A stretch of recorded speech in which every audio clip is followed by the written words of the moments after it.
Muito bem, graças a Deus. Nosso curso básico em teologia, a disciplina de eclesiologia. Estamos trabalhando o texto de 1 Coríntios. Já trabalhamos 1 Coríntios 12, 27 ao 31. Agora vamos trabalhar 1 Coríntios 14, do 26 ao 40, que é a ordem litúrgica. Falamos sobre ali os dons ministeriais e a questão agora de necessidade de ordem do culto. Então vamos lá, 12, do 26, 14, né? Do 26 ao 40. Que fareis, pois, irmãos? Quando vos ajuntais, cada um de vós tem salmo, tem doutrina, tem revelação, tem língua, tem interpretação, faça-se tudo para a edificação. Qual que é a metáfora que Paulo está utilizando agora? Aqui ele tinha utilizado a metáfora do corpo, orelha, nariz, boca, metáfora do corpo. Aqui de uma obra civil. Vamos trabalhar? Vamos. Eu lembro quando estava no começo da minha vida, né, 18 anos de idade, que um pedreiro me chamou para cavar a fundação da casa, e era um brejo. Ele falou: vamos ter que cavar aqui um brejo. Quando que vai ficar bom? Aí ele falou assim: quando a terra estiver assim, na cima da tua cabeça, fica bom. E nós fomos lá, meteu um enxadão para cavar e tirar a terra, e para ganhar R$50 por dia. Um sofrimento ruim. Até depois ele falou: agora vamos ter que fazer as brocas aqui, que é mais um homem para baixo. Depois a casa ficou pronta. Demorou uma temporada, a casa ficou pronta. Então todo dia era um trabalho para a edificação da casa. Todo dia. Quando a gente vai para a casa de Deus, ou somos a casa de Deus, o que é a liturgia? A palavra liturgia. Esse momento aqui é um momento litúrgico. Existe uma liturgia nesse momento.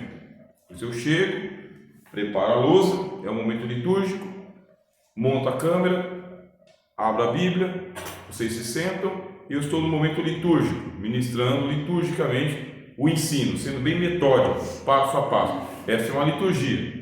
Eu explico, vocês ouvem, tem alguma dúvida, vocês perguntam, tem algum comentário, vocês falam, eu paro de falar, vocês falam, eu paro de falar. Isso é uma liturgia. Paramos, vamos para o intervalo, voltamos, encerramos a aula. Isso aqui é uma liturgia. Significa serviço, tá bem? Liturgia é serviço mesmo. Ordem de serviço. E quais são as liturgias que a gente tem? Nós temos cultos de oração, que são para oração. Nós temos culto de ensaio, que é para ensaio. Culto de doutrina, de ensinamento, que é para ensinamento.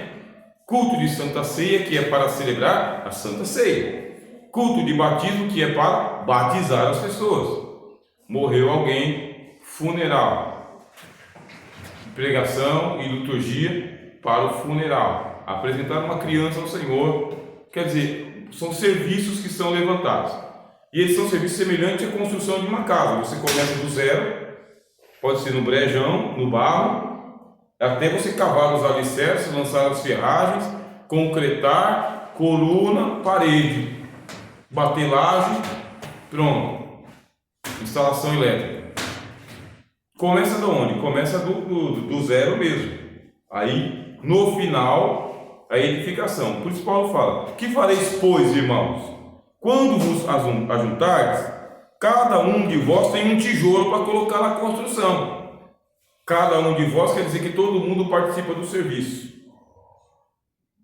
Do jeito que cada parte do corpo tem a sua função, cada membro também, no momento litúrgico, tem a sua participação. Como que você vai participar? E Paulo vai colocar os tijolos que se espera numa reunião de crente.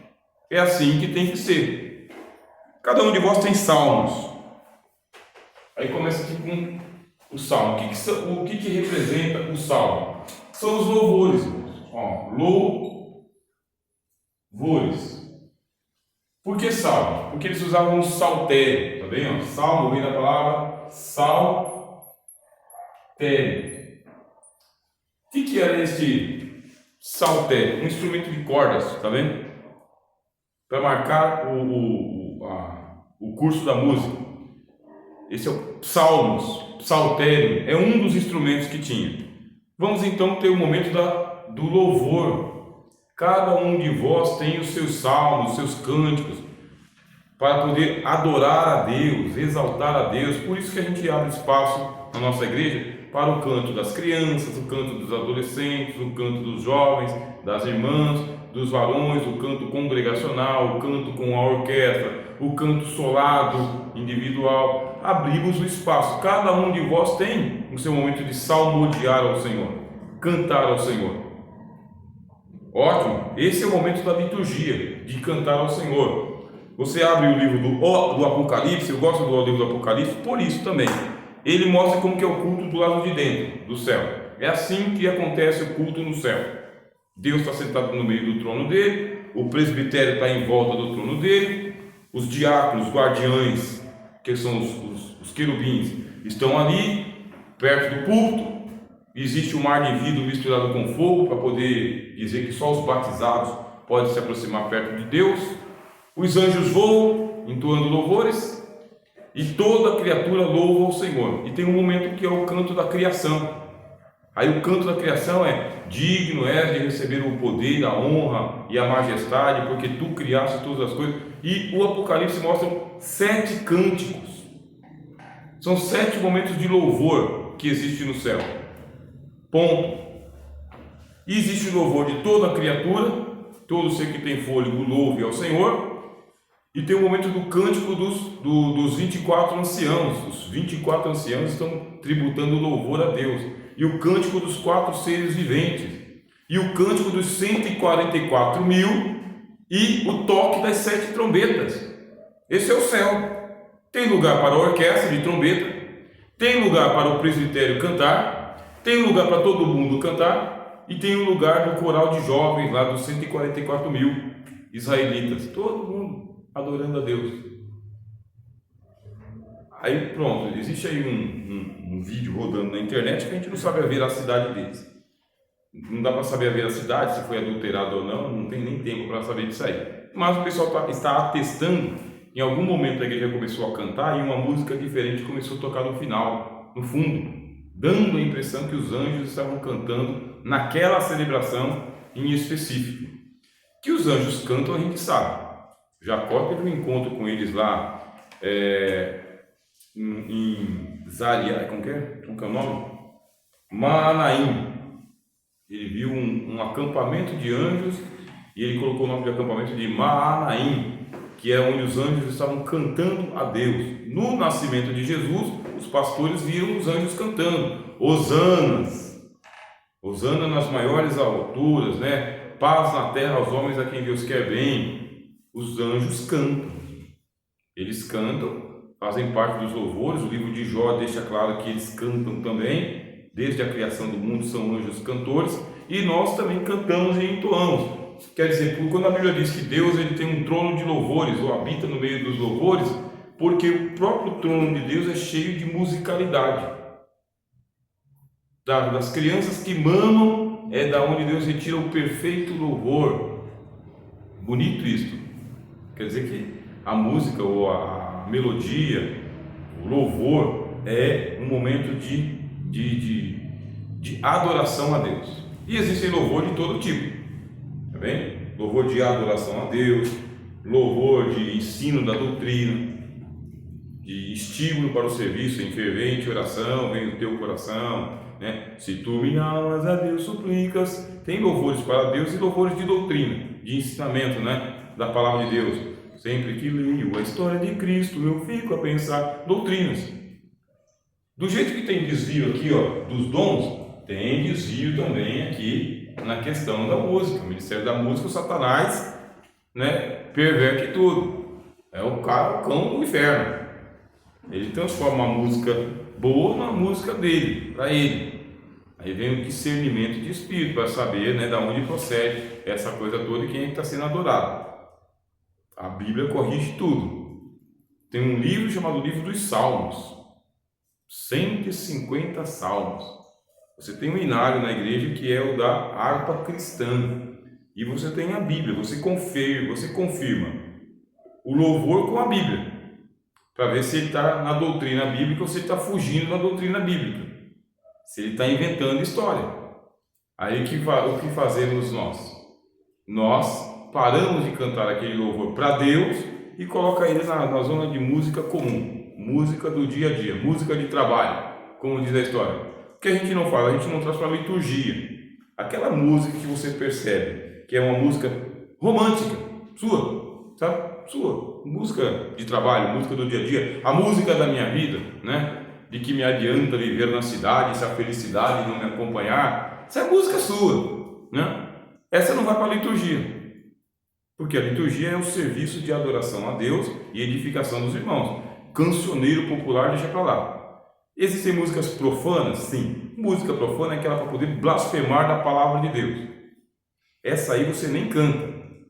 Essas que são profanas, diabólicas, satânicas, essa aí você tira fora. Você tem aqui a música voltada para o culto, o serviço a Deus. Você tem aquela música sua, música de estrada, música da vida, poesia comum, e música do Satanás, profana, diabólica. Essa não. Essa aí a gente denuncia e combate, não ouve. Em todo caso, fica no particular, tá vendo? É você que tem que discernir se te faz bem ou te faz mal. Uma coisa eu garanto: música ruim tem bastante, hino ruim tem bastante também. E infelizmente nós estamos com um abuso desse ministério pelas 2 horas de culto que nós temos, né? Tem um abuso desse ministério porque ele se tornou assim 75% dele só para a liturgia da igreja. É 75% de cântico. Só que ele diz para vocês que o Apocalipse tem 22 capítulos e 7 cânticos, e cânticos curtos. Significa que então a igreja não é uma igreja só de louvor, é a casa de oração. Se a gente começasse a criar uma cultura de mais oração e menos louvor, o que seria? O que seria? Vamos transformar a quantidade de tempo de louvor em quantidade de tempo de oração, porque a minha casa será chamada casa de oração para todos os povos. Aí vai acontecer um grande movimento de graça e de glória, mas a quantidade de pessoas diminui. Por isso temos que transformar o louvor em oração, e essa é uma boa finalidade. Já que o pessoal não mora de joelhos, sentado, né, de joelho no chão, coloca todo mundo para orar enquanto canta, e é válido também. Os louvores são orações, tanto que o livro dos Salmos é livro de oração cantada, tá bem? É oração em forma de música. E até hoje os judeus, quando estão entoando o salmo, eles fazem esse movimento aqui, ó, tá bem? De cântico mesmo. Cada um de vós tem salmo, tem doutrina.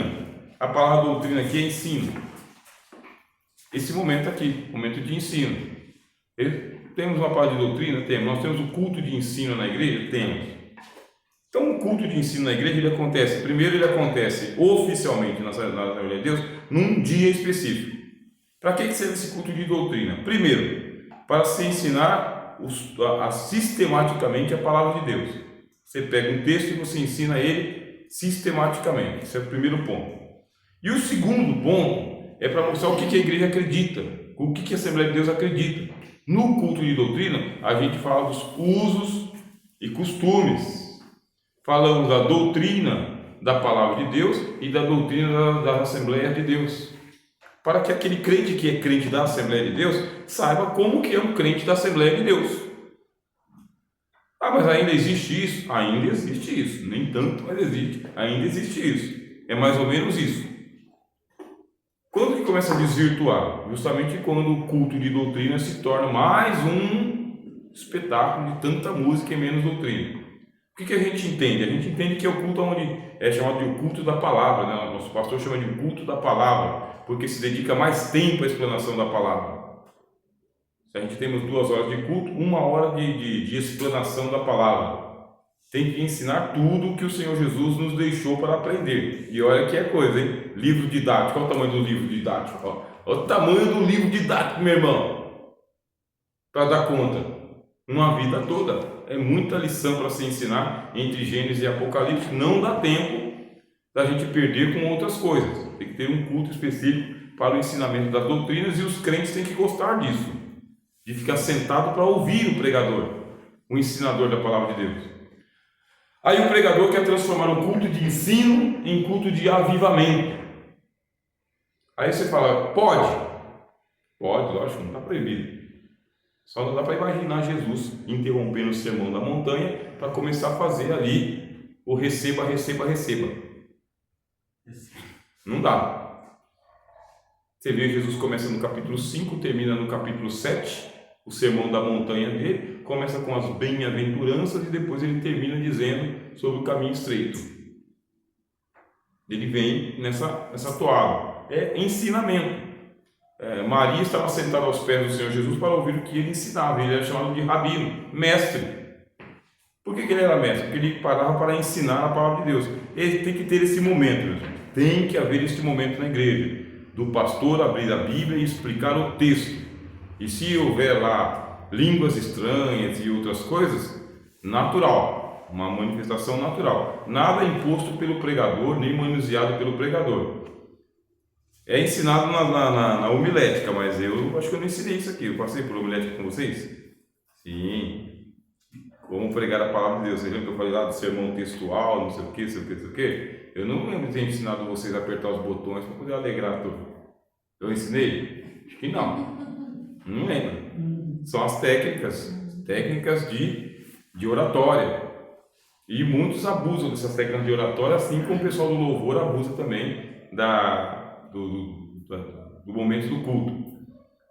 O importante é que ao final da explanação de um texto, o culto racional tenha acontecido. A mente ficou iluminada, os olhos do vosso entendimento ficaram iluminados. Agora eu entendi a palavra. Essa palavra eu entendi. A gente não sacrifica o ensino pelo avivamento.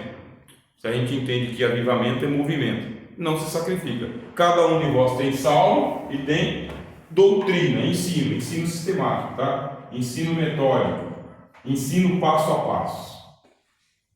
E cada um de vós tem revelação. Olha aqui a manifestação de um outro dom espiritual. Dom de revelação. Esse aqui é um dom bom. Gosta dele? Tá vendo? Eu gosto desse dom aqui. A gente vê bastante a manifestação desse dom, doutrina, né? E desse aqui, salmo. E esse aqui? Como que é esse dom de revelação? Então vamos lá, vamos para a palavra de Deus. Como que ele se manifestou no Senhor Jesus? Se manifestou assim: não escolhi vós os 12, e um de vós é um diabo. Quem? Aquele que mete a mão no prato comigo, esse há de me trair. Dom da revelação. Um de vós é um diabo. O que acontecia lá na câmara, na casa do rei, eu esqueci o nome do rei, era revelado para Eliseu. Você lembra o nome do rei? Acasias. Procura aí, eu não lembro muito bem quem que era. Ben-Hadad? É na Síria, né? Na Síria, isto.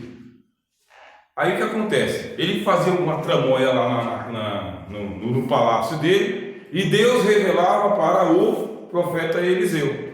E ele falou: quem é o espião da minha casa que leva as coisas lá para o rei de Israel? Que era o Acabe, né? Isso. Aí a moça pegou e falou: não tem nenhum espião não. É porque lá em Israel tem um profeta que Deus mostra as coisas para ele. Esse é o dom da revelação. O que é que está acontecendo na casa? O que tem que ser dito? É uma espécie de raio-x. Por que o raio-x? Olhando nós para ele, nenhuma beleza víamos para que o desejássemos. Mas ele era o ferido de Deus. Isso é uma revelação. Essa palavra de revelação é quando Deus quer trazer o oculto e o escondido. Aí você fala assim: é um dom de bisbilhotagem da vida particular e privativa de cada um? Também não. Por quê?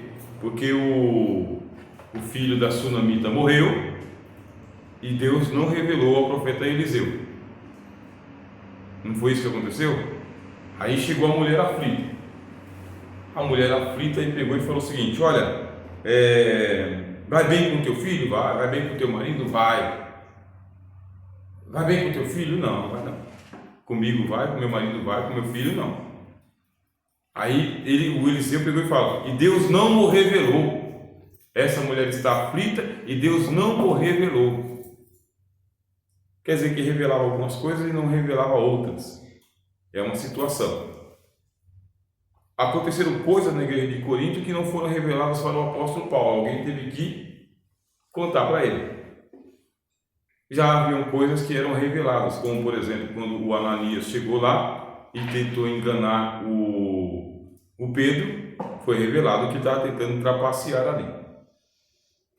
Então essa palavra de revelação é justamente isso, é tirar o véu, é mostrar o que está dentro do cesto, o que está oculto e escondido. Do profeta cego também, né? Que a pessoa se vestiu de trajou diferente para enganar ele, quando ela pisa na porta, aí Deus usa e fala para ele: pode entrar, mulher de Jeroboão. Isso. Ele era cego, ele estava cego, ela falou: tá cego mesmo, vou enganar ele. Mas aí ele tinha um dom de revelação. É um dom de revelação, um dom diverso. É um dom diverso. O Senhor Jesus, ele falou para Pedro, né? Bem-aventurado és tu, Simão Barjonas, porque não foi a carne e o sangue quem te revelou, mas o Pai que está nos céus. Revela Jesus. Pode ser um dom para revelar então a fonte, se é do diabo, se é um engano dos homens, ou se é uma ação de anjos. Você vê que o apóstolo Paulo mesmo, ele recebe a visita de anjo, e o anjo traz para ele: olha, Paulo, fala e não te cales, por causa que eu tenho muito povo nesta cidade. Pode ser pela palavra de profecia. O apóstolo Paulo fala: olha, eu só sei o que o Espírito Santo me revela de cidade em cidade, que me aguardam tribulações. Neste exato momento aqui, Deus pode me dar uma palavra de revelação a algum de vocês. Aí, se entregar uma palavra de revelação, você vai entregar. Porque o julgamento fica por parte daquele que recebe a palavra. Ele faz o julgamento, não da pessoa, mas daquilo que ele recebeu. Isso é uma obrigação. Havia um momento litúrgico na nossa igreja e os irmãos perguntavam: alguém recebeu uma revelação de Deus, uma visão de Deus? Alguém? Deus mostrou alguma coisa para alguém? Vocês lembram desse tempo? Acabou, né? Acabou isso aí. Não tem mais. Não tem mais, né? Porque aí começaram a transformar visão em visagem, né? E profecia em profetada, e abusaram do dom. E muita coisa que foi revelada não era revelado, era eu estou sabendo e vou usar o dom de profecia. A gente não usa os dons. Os dons acontecem naturalmente. Mas aí o que acontece? Parece, aí é uma impressão que eu tenho: Deus recolheu os dons. É a impressão que eu tenho. Por que ele recolheu os dons? Porque estavam sendo mal utilizados. Sem sabedoria, sem inteligência, sem zelo, sem cuidado. Deus recolheu os dons. Outra coisa, falta de fé. A igreja não crê mais.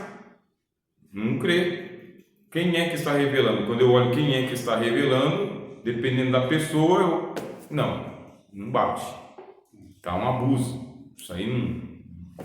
Às vezes eu pergunto: por que só o pastor da igreja quer revelar? E quando a profecia vai para o pastor, ela vem daqui para cima. E quando vem daqui para baixo, é uma chicotada qualquer. Eu desconfio também. Agora eu também já vi palavra de profecia, de revelação, que Deus entrega ali, que é no geral, é para a igreja. Geralmente ela é uma revelação mais particular, mais específica, mais para a pessoa, geralmente. Mas também tem uma manifestação para toda a igreja. O que está acontecendo e como que a igreja tem que fazer, tem que se portar. Uma coisa que não é provocada pelo profeta, não é o profeta que provoca a revelação. Ela é dada para você. Dada. Revelação que pode acontecer por profecia, visão, você vê, ou discernimento de espírito.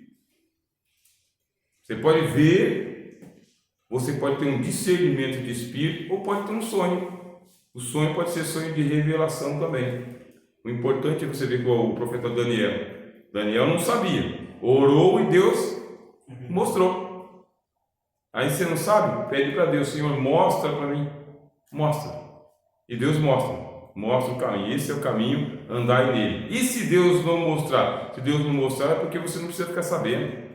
Porque as coisas ocultas só pertencem ao Senhor nosso Deus, e a nós, e aos nossos filhos, as reveladas. Se Deus não mostrou, não mostrou. Se Deus mostrou, mostrou. Então é Deus que determina. É que nem Ágabo, né? Ágabo. Ele pega a cinta, não foi nem revelado quem era a pessoa, né?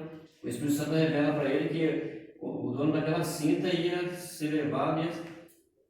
Está aqui em Atos dos Apóstolos. Isso mesmo. Né? Não revelou quem era, só que como ele sabia que a cinta era de Paulo, o povo entendeu. Ele falou, bom, Paulo, não vai falar não. Aí... Você imagina, eu fico imaginando, né? É só uma imaginação. Se este dom se manifestasse, né, do jeito que se manifesta em si e louvores, hoje Deus vai revelar o oculto e o escondido de cada um de vocês aqui. Hoje a tampa vai ser tirada. Eu vou chamar pelo nome. Eu vou chamar pelo nome. Por isso que a Bíblia diz que se não tem profecia, o povo se corrompe. Você lê aqui, ó, no capítulo 14, o que Paulo fala sobre a profecia. Ó, capítulo 14, versículo 6. 14, 6. E agora, irmãos, se eu for ter convosco, falando em línguas estranhas, que vos aproveitaria se não falasse por meio de revelação? Línguas estranhas a gente tem? Tem. O que adianta? Não tem a revelação? Eu não sei. É um mistério. E se alguém ali receber o dom de interpretação de línguas, e na hora que a pessoa está orando em línguas ali, o Espírito Santo revelar o que a pessoa está orando em línguas. Aí edifica a igreja. Ele fala, da mesma sorte, as coisas inanimadas que eu vi aqui, aqui também desejaria. Versículo 13. Pelo que o que fala a língua estranha, ore para que possa interpretar. Já que o dom que está se manifestando é o dom de línguas, vamos orar para Deus para ver intérprete? Vamos. Orarei com o Espírito, sei o que. Vamos lá. Versículo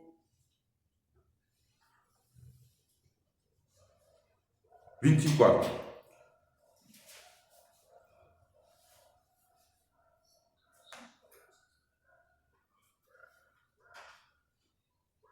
Se todos profetizarem, e se um indouto ou infiel entrar, de todos é convencido, de todos é julgado.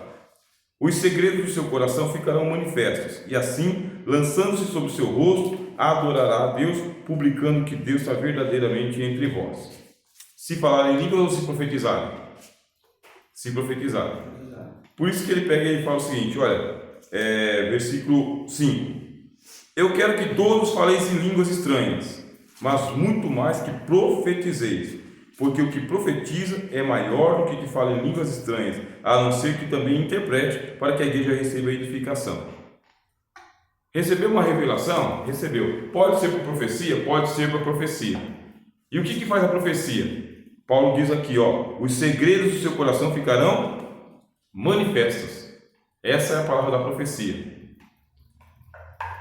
Um irmão chamado Edivaldo é um irmão cego, acho que vocês já ouviram ele alguma vez aqui no setor, ele era lá da Tiradentes. Um irmão chamado Edivaldo. A gente andava junto desde o tempo do Ministério do Braz, né, que eu era do Ministério de Madureira, fui batizado no Madureira, né, e congregava lá na cidade de Tiradentes, né, a igreja do Braz. Aí a gente andava junto, aí um dia a gente conversando e ele falou o seguinte, o irmão Rogério, eu sou daquele tempo em que a pregação trazia o coração da pessoa para o altar. Eu gostava daquele tempo, que cego, né? Tem que ouvir bem. Mas ele dizia, o coração da pessoa vinha para o altar na hora da pregação. Os pensamentos do coração ficavam manifestos. Isso é a palavra da profecia. Ela corta. Você sabe que é com você. É a revelação. Então pode ser revelado por profecia, sonhos, visões, discernimento de espírito. Palavra de revelação. Ou ou línguas estranhas com interpretação, palavra de revelação também. Cada um de vós tem salvo, doutrina e revelação, tá bom? Eu vou colocar aqui como sendo discernimento, tá bom?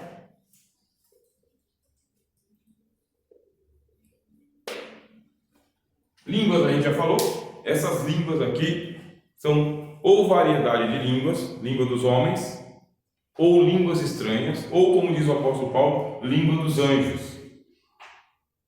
Língua dos anjos é um, línguas estranhas é outra e variedade é outra, tá bem? Essa variedade são línguas humanas, como no dia de Pentecostes, línguas estranhas para a oração,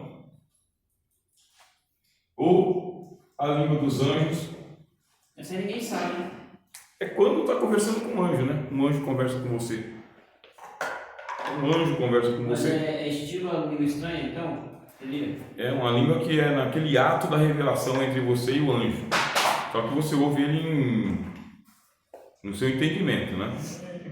Como o Manoá que recebeu a palavra do anjo lá, tal, falava assim, recebia na língua humana.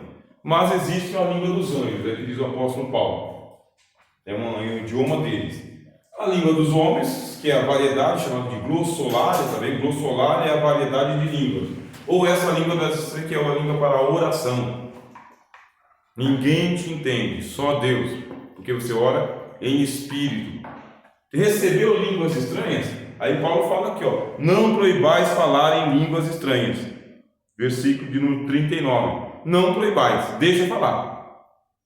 Mas não é para ficar falando o tempo todo. E não é para falar atrapalhando o culto.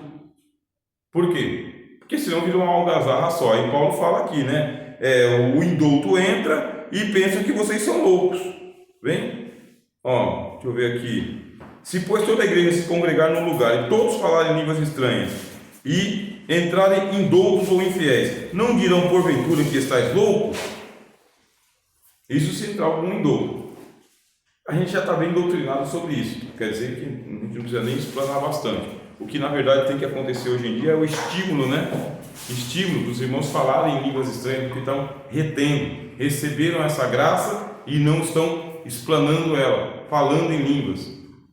Mas nós vamos dizer, pastor, eu não sei se o senhor é desse tempo, houve-se um tempo que os estudos começou a educar demais. Então, tipo assim, agora nem muito e nem pouco. Antigamente se batia o sino por isso, né? Que a pessoa às vezes estava falando língua ali, aí parava o ensinamento do culto, aí a pessoa não parava e então ia o sino, né? Então isso aí foi recuando. Se falava demais, não ensinou como falar, como nós estamos aprendendo aqui agora. Então mandou calar, então calou de vez e falou de tudo, né? E a nova geração que chegou agora nem é batizada com o Espírito Santo, ou se é batizado com o Espírito Santo tem muita timidez, poucos se expandem, né? Aí espera aquele momento, que é o momento do louvor, onde todo mundo fala, ou então uma pregação bem animada. Mas um dia desse eu fui levar uma pregação numa igreja nossa aí, e o pessoal é tão educado, que nem você falou, mas tão educado, meu irmão, que eu pensei que eu estava em uma outra denominação. De tão seguro que eles eram, né? Só a geração mais antiga que soltava uma rajada de língua estranha. A nova mesmo queria só ouvir a palavra, não queria. Porque tem aquele negócio, se a gente começar a glorificar aqui, ele para de ensinar e a gente não vai até o fim. Tem tudo isso que envolve. Por isso, quando que a gente fala em línguas estranhas? Quando é estimulado pelo Espírito Santo, revelado pelo Espírito Santo, a gente falar em línguas estranhas, pode ser na hora da oração, pode ser na hora da adoração, pode ser neste momento aqui, mas aí tem a sujeição do espírito do profeta aos profetas. Eu que controlo a emoção, eu não controlo o Espírito Santo, mas eu controlo a emoção, a efusão, né? A liberação. Por isso Paulo fala, ore consigo mesmo, ou peça para Deus a interpretação. Orar consigo mesmo é que você pode orar em línguas estranhas em voz baixa. Em voz baixa. Você ora em línguas estranhas em voz baixa, consigo mesmo. Glória! Você fala em línguas para edificação sua, né? Isso, para edificação particular. Tá certinho. E aí vem outro dom, que é o dom da interpretação. Interpretação do quê? Das mesmas línguas, tá bem? Interpretação das mesmas línguas. Língua de homens, línguas estranhas e outros idiomas, mais especificamente das línguas estranhas, tá bom? Bem especificamente, que é a nossa experiência. Interpretação não é tradução. Como que acontece essa manifestação na igreja? A um é revelado, porque ele tem o dom de línguas, e a outra é dada a interpretação desse aqui que está falando em línguas. Olha que negócio extraordinário. Interpretação não é tradução, quer dizer, não é estilo amor se traduz por love, por ágape, amore, não. Interpretação é porque o sentido das línguas estranhas é entregue para o outro entende o que está sendo dito, e aí nesse entendimento é um entendimento geral, não é palavra por palavra, tá bom? Por isso vocês vão ver às vezes a manifestação desse dom assim, alguém fala em línguas estranhas e o tradutor dá uma frasezinha sozinho, uma frasezinha pequena. Aí o outro fala em línguas estranhas e uma frasezinha pequena para traduzir aquele palavrão todo. Ou ao contrário, alguém está falando em línguas estranhas, fala só uma frasezinha e o intérprete explana, fala um monte de coisa. Esse é o mistério do reino de Deus. Uma frase pode dizer muita coisa e muita coisa pode dizer uma coisa só. Aí, quando o dom se manifesta, o que recebeu a interpretação entende o que o outro está falando em línguas estranhas. Aí você fala, vem aonde? Vem na mente? Não vem na mente, sai da boca. Ele passa assim, ele fala do espírito para a boca. Eu digo isso aí pela experiência que passei, quando Deus me deu essa manifestação. Não fiquei pensando o que o outro estava falando para entender. Simplesmente a boca foi tomada, e quando a boca foi tomada, a interpretação do que o irmão estava dizendo saiu todinha. Aí você fica no espírito, uma sintonia em espírito. É uma experiência gloriosa, né? Mas é uma sintonia em espírito entre o falador, né? O profeta, e você que é o emissor, o que interpreta. Terminou. Quando ele termina a manifestação dele lá, que está falando em línguas estranhas, também termina aqui. Sabe aquele negócio lá, acabaram-se os vasos, acabou o azeite também? É assim que acontece. Imediatamente. Ele termina ali de falar línguas estranhas, aqui também já não tem mais nenhuma interpretação. Acabou. As frases assim diz o Senhor, assim diz o Espírito Santo, também são revelações do momento. É na hora que o Espírito Santo fala, né? Agora a gente tem as duas expressões na Bíblia, né? Assim diz o Espírito Santo e assim diz o Senhor. Eis que te digo, também tem. Interpretação, aí vem a profecia, né? Profecia que a gente viu aqui, ó, desse lado, não foi? Ó, ministério do profeta, dom de profecia. Então esse ministério de profeta são os pregadores. Esse dom de profecia é entregue a qualquer um de nós, pontualmente, tá bom? Pontualmente quer dizer que chegou a hora de alguém trazer uma palavra de profecia. É pontual, é naquela ocasião. É com uma finalidade específica. E depois, o dom é recolhido. Aqui a pessoa é profeta, é pregador. Aqui, ele é profeta só enquanto profetiza. Só naquele momento da profecia. Cada um de vós tem salmo, doutrina, revelação, língua, interpretação, profecia. E você fala, mas e o silêncio? O silêncio é um dom? Não, o silêncio faz parte da ordem litúrgica. Paulo está explicando isso aqui. Quando dois estiverem falando, a igreja está ouvindo. Fale-se em línguas estranhas, no máximo 2, e um terceiro interprete. Se alguém estiver profetizando, um profetiza e o outro fica em silêncio. E os outros julguem. O silêncio, ele é uma ordem litúrgica. Isso não é uma ordem litúrgica do professor Rogério. Você pega o Apocalipse e diz: fez-se silêncio no céu por meia hora. Quando o anjo veio conversar com o Zacarias no templo, o povo estava do lado de fora, porque estava tudo em silêncio. O silêncio é uma ordem litúrgica. Chegou a hora de ouvir o que Deus tem a dizer. Então, nessa hora de ouvir o que Deus tem a dizer, ouve-se em silêncio. Quer dizer, sem ficar atrapalhando a pregação ou o próprio louvor. Porque tem aquele momento que é o momento da efusão, da alegria, do transbordamento. Esse aí é da celebração. Mas tem a hora de ouvir. Prestar atenção. Aí o apóstolo Paulo fala especificamente aqui com mulheres, né? O versículo 34. As mulheres estejam caladas nas igrejas, porque não lhes é permitido falar, mas estejam sujeitas, como também ordena a lei. Ele vai diretamente agora para as mulheres. Ele já tinha falado lá do pessoal que fala em línguas estranhas e não para mais, que todo mundo profetiza e não para mais. Agora ele vai especificamente uma categoria de pessoas que são as mulheres, que são as faladeiras. Ele entende que as mulheres da igreja de Corinto são faladeiras. E ele fala: silêncio, estão falando muito. Eu tenho alguma coisa para perguntar. Ele fala: vai perguntar para o teu marido na tua casa. Está aqui, ó. Então, querem aprender alguma coisa? Interroguem em casa seus próprios maridos, porque é indecente que as mulheres façam esse falatório na igreja. Ele interpreta assim. É um caso pontual? É um caso pontual, só acontece aqui na carta aos Coríntios, tá? Nas outras cartas eclesiásticas ele não fala desse assunto. Aqui ele fala, e na carta pastoral a Timóteo ele fala de novo. Por que ele fala? Para corrigir o exagero.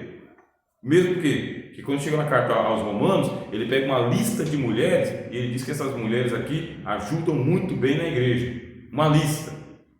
Na carta aos Filipenses tem uma lista de mulheres lá que ajudam muito bem na igreja. Quem é que ele está corrigindo? O exagero das faladoras. Muita falação. Com relação aqui na parte litúrgica aí, a profecia aí, ela não só pode referir ao pregador que está pregando. Porque, não sei como o senhor entende isso, antigamente a gente via o homem de Deus pregando, a manifestação de Deus começava na igreja, e de repente Deus usava um profeta lá no meio da igreja, o pregador parava ali, baixava a cabeça, ouvia a mensagem, Deus renovava a igreja e ele voltava a pregar. Aí houve-se um período que não podia mais. Ele dizia: não, que Deus está usando aqui em profecia, mas eu creio que é daquele outro jeito, né? No caso dos dons ministeriais. Pode acontecer, eu sei o que o senhor acha sobre isso. O senhor está pregando aí, o culto começa a ficar gostoso, de repente Deus usa um vaso que começa a falar em mistério, o senhor se cala para ouvir ou é errado isso aí? Pode acontecer. Pode, né? Pode. Não, porque houve um tempo que começaram a falar: não pode. A palavra de Deus é profecia, se está sendo falado aqui, não tem. Deus já me entregou profecia no meio da pregação de uma pessoa e eu não entreguei. Por causa do ensinamento. Por causa disso, né? Por causa do ensinamento. Então, na hora que ele estava pregando lá, Deus me entregou a profecia. E por causa do ensinamento que tem que esperar a pregação terminar, né? Aí eu segurei a profecia. Aí como eu segurei, ele terminou, aí fez o avivamento, fez todo aquele negócio lá, não teve como entregar a profecia. Não teve. Levei a profecia para casa. Nossa. Então, mas eu já vi muito isso, né, pastor? A mensagem está ali fervorosa, o ambiente está gostoso, e de repente Deus começa a usar uma pessoa em profecia, né? No caso diferente, não na palavra. E aí o pregador parava e ouvia, mas de um tempo para cá ensinamento não pode, não, isso não pode, é errado. Não pode não, é antiético. Mas, e aí, como o senhor vê isso aí? Se eu estiver pregando e algum profeta lá, ele for tocado por Deus para entregar a profecia, eu paro a pregação e ouço a profecia todinha e depois eu retomo. Não vejo crise nenhuma. Né? Já aconteceu comigo, já. A pessoa começou a profetizar lá. Depois eu retomei a pregação sem crise nenhuma. O que não pode acontecer é de ser uma profecia falsa. Né? Um falso profeta que quer a honra para ele. Aí como ele quer a honra da pregação para ele quer acabar, porque já havia acontecido aí. Ele profetiza, aí a igreja que estava ali serena pegou fogo e aí perdeu essa pregação. Acabou, não tinha mais o que fazer. Porque o auge do culto é a pregação. É ele que promove o avivamento e tal, é aquilo que eu falei aqui anteriormente. Ó. Tem doutrina, tem ensino. Isso é o auge do culto. Aí vem um profeta lá e entrega uma profecia que ele vai pegar fogo e não volta mais para se concentrar na mensagem. Aí o que acontece? Foi uma sabotagem. Nesse caso, aí Paulo fala: se alguém for revelado alguma coisa enquanto o outro está falando, cale-se o primeiro para que depois o outro fale. Aí está certo. Quem é cale-se primeiro? O pregador. Quando o pregador terminar, ele entrega a profecia dele. Eu, no caso, não entreguei, por quê? Porque acabou, né? O irmão lá fez tudo o que tinha que fazer, e eu achei por bem que não vou entregar o ensinamento, é isso daí. Não fui cobrado também, não, tá? Fui cobrado por Deus, não aconteceu nada. Simplesmente ele foi revelado. Eu mais ou menos passei por um processo desse, foi no culto de doutrina, na sede, na época do pastor Alberto. De madrugada eu dormindo, Deus me mostrou algo, aí eu fiz o jeitinho que Deus me mostrou, aí cheguei na sede e eu queria entregar, como o professor falou. Como era culto de doutrina, eu não entendia muito nessa época, né? Estava começando. Como era culto de doutrina, eu não entendi, não, mas eu preciso entregar, mas Deus mostrou. Aí muito custo, o pastor Alberto falou, eu vou falar, assim, abrir uma sessão aqui com o irmão que quer contar uma vez, quer fazer uma obra aqui. Quando ela me aí eu entreguei, né? Era assim, eu dormindo, Deus me mostrou uma mulher e ali Deus me mostrava que ela estava precisando de um sapato. Um sapato, aquela mulher estava precisando de um sapato. Um sapato, olha só. E aí eu fui e comprei o sapato. Só que eu não conhecia a mulher, mas eu vi a foto da mulher, que a mulher morava no Peru. Isso. E a mulher lá no Peru, ela dobrou o joelho e falou com Deus: Senhor, tu sabes que eu estou indo para o Brasil e eu estou precisando de um calçado. Eu não tenho um calçado bom para ir lá. E o meu esposo vai ser a pregação do culto da mocidade. E eu preciso de um calçado. Senhor, toca no coração de alguém no Brasil para me dar esse sapato. E eu tive lá no lugar, dormindo na minha casa, Deus me mostra o pé daquela mulher com aquele sapato tudo estragado. Eu falei, Jesus, Deus me mostrou direitinho e eu fiz. Fui na loja, comprei o sapato. A vendedora que veio é a Silvia, ela é da sede, a vendedora que veio me atender da nossa igreja. Trabalhava trabalho até hoje na loja de calçado. Comprei o sapato, não sabia o número do sapato da irmã. Eu falei para ela, dá um 36, 37, que eu não sei, nem conheço a mulher. Deus me mostrou a foto dela, né? E aí comprei o sapato, fui passei, precisa me entregar. E ninguém me ajudava para fazer isso. Sufoco. Aí quando eu estou lá entregando, aí a esposa do pastor Alberto falou, irmã, o meu esposo está pregando aí que hoje você que veio aqui receber uma bênção, você hoje vai sair com a sua bênção nas mãos. E a irmã que a irmã mostrou para a senhora está aqui do meu lado orando comigo. Entreguei para nossa, pastor. Mas na hora Deus tomou a mulher começou a falar em línguas ali. Levantou, assim, Deus usou essa mulher que precisava do sapato de uma vez, ela falou, eu tinha fé e confiança em Deus, que Deus ia preparar alguém aqui no Brasil para me dar essa bênção. Sabe, a alegria da mulher. A igreja ficou assim, todo mundo ficou assim. E ela recebeu o sapato o rei do jeito que ela queria. É esse sabor que nós temos do Evangelho, né? Todo fechadinho do jeito que ela queria, o saltinho bem pequenininho, todo fofinho. Quando se fala de saudosismo, é isso que a gente fala. Do jeito que ela pediu. Ó, que saudosa lembrança. Vamos para casa. Ele acabou, né?